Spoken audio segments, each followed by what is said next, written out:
Beatles Abbey Road has enchanted generations of listeners for 55 years, offering nearly an hour of escape from the constant noise of everyday life when experienced with full attention.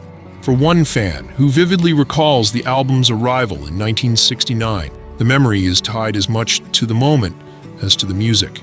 At just 13 and a ninth grader at Parsons Junior High in Queens, New York, she planned a listening party with her older brother for October 3rd of that year, the day the record would finally spin on their turntable.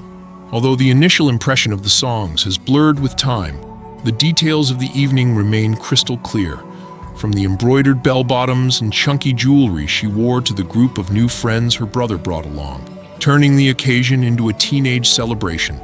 Abbey Road felt like a fresh communique from four familiar figures who had already changed the world. Unlike its predecessors, it arrived in a relatively bare format. No gatefold, no inserts, no printed lyrics, yet it remained a fully interactive experience. Beatles fans instinctively scrutinized every cover, convinced that meaning or mystery might be hidden within. The iconic photograph by Ian McMillan, capturing the band mid-stride across a London crosswalk, became one of the most enduring images in rock history. That single image invited endless interpretation. Viewers were drawn to the details, the background that stretched into infinity, the parked cars and onlookers at the edges, and the four men walking forward with unshakable purpose. Each Beatles look carried its own symbolism. John, in flowing hair and a stark white suit, evoked a prophetic aura. Paul, oddly barefoot and clutching a cigarette, would soon fuel the notorious Paul is dead rumor when paired with the Volkswagen Beetle parked nearby. George's denim outfit echoed his time spent with Bob Dylan and the band in America, cementing a casual style that became a unisex staple of the early 70s. Even his desert boots sparked imitation. Fans remember rushing to buy pairs after seeing him wear them on the cover. The album art acted as an appetizer for the music, setting the mind into a state of curiosity before the first note played. Once the record spun, listeners immediately sensed a unity that contrasted with the sprawling individuality of the previous year's White Album.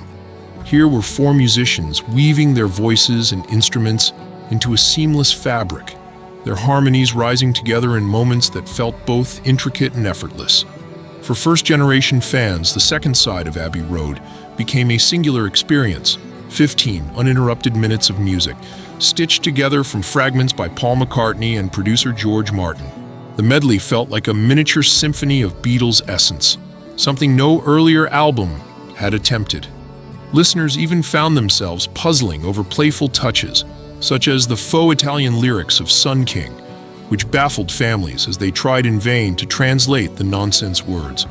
Decades later, the album still resonates with the feel of autumn, perfectly pairing with the season's reds, golds, and fading light.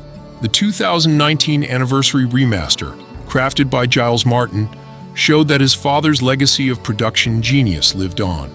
Somehow the mix became richer and more colorful, yet remained clean and uncluttered, giving familiar songs a renewed vibrancy.